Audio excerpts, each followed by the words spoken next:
Pomalu, pomalu, ale stále.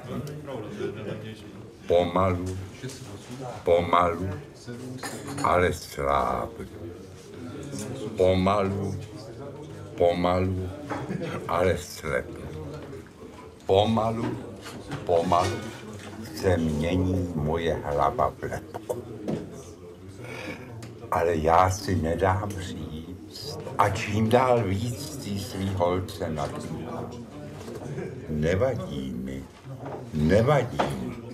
že je tak hubená.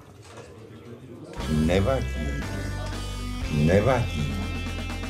že je tak studená. Pomalu, se světa mezi.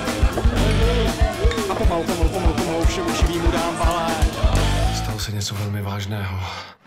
Páter Antelík souložil dnes v noci s jednou pochodnou dívkou. A pomalu, už se klidím. No mě pořád dusí a ponižuje a furt myslí to, jak tě s ním miluješ, já se musím dívat na to, jak jí líbáš a objímáš. Ježmarja, myslíš, že pro mě to je jednoduchý, kurva? Že prostě na tebe koukám a nemůžu na tebe šáhnout, nemůžu ti dát pusu nic? A pomalu, se čertovům stanu žrádlem. No já myslím, že volný sex už je out. Jo, čistota a věrnost, to letí. Bude to hit příštího léta. Cítím to v kostech. Hele, musíme ti se dát nějakého chlapa. Milýho, láskyplnýho a hlavně, aby tě nepodvedl.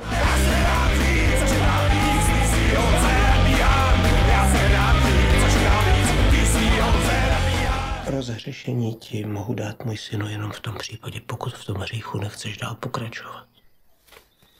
Tak já bych chtěl a jak, ale...